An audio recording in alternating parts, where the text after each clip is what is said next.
Joining us now from our Tel Aviv studio to discuss the uprisings in Egypt and throughout the Arab world is Yaakov Lapin of the Jerusalem Post, who is also the author of The Virtual Caliphate, Exposing the Islamic State on the Internet, which proposes that Al-Qaeda has set up an online jihadi state with the intent of seizing actual power in the real world. Good evening, Yaakov. Good evening. Yaakov, given what we know about today's events, where do you see the uprising in Egypt heading? Well, the answer to that is, at this point, nobody knows where it's going to head.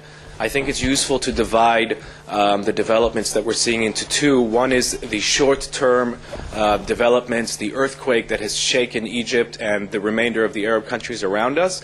And the second phase would be the longer-term result of this earthquake. Now, in terms of the first phase, nobody knows how this will turn out. The confrontation between the regime and the participants of this populist uprising is still ongoing. In the long term, it seems quite clear that the regime is not going to be able to continue as it is. It's going to have to share power. And the big question on everyone's mind is who is going to fill that vacuum, who is going to step into that vacuum and start exercising power within Egypt. Yaakov, as you point out, the protesters, by all accounts, represent a cross-section of all sectors of Egypt's population. Do you believe that this may reduce the opportunity of a hijacking of the demonstrations or the government itself by radical Islamic groups? Unfortunately, there's no guarantee of that. If you look at Iran in 1979, the people that were on the streets of Tehran and other Iranian cities during that time were largely secular, young students looking for a better life, for political freedom, for a viable economy, really a mirror image of what you're seeing in Egypt. The problem, again, is that while these aspirations by the participants are certainly noble, on the sidelines you have a well-organized Islamist opposition movement which is really waiting to step in and try and seize as much power as it can. So no, the fact that this is a wide section of the Egyptian population taking part in the protest is not, unfortunately, a guarantee that they would be the ones who exercise power in the end. Now, you've written about specific recruitment and indoctrination techniques employed by Al-Qaeda. Have you seen signs of these doctrines now being utilized as you've been observing these events throughout the recent uprisings across the Middle East?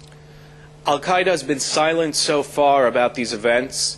I think it's important to make a distinction between Al-Qaeda, which is a organization which believes in violent jihad immediately, and the Muslim Brotherhood, which is also an Islamist organization, but the way it goes about in achieving its goals is very different from Al-Qaeda.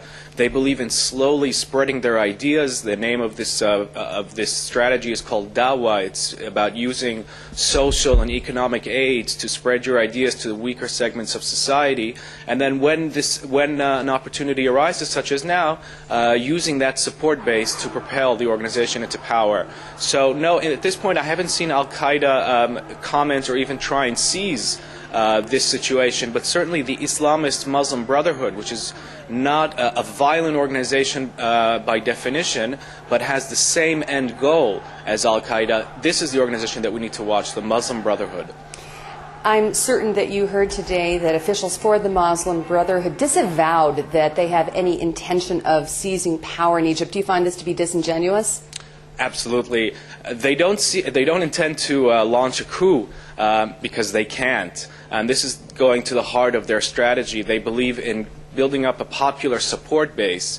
Now, the thing is that because in Egypt there has been no democracy at any point in its recent history, we don't know how many supporters the Muslim Brotherhood has. This is the big mystery. If free and fair elections are ever held in that country, we would be able to get a sense of how much support they've been able to muster over the past 3 decades.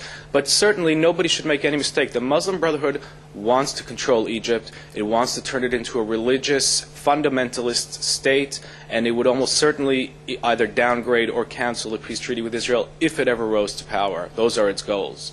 All right, Jerusalem Post reporter and author Yaakov Lapin, thank you so much for sharing your insight with us this evening. Thank you very much.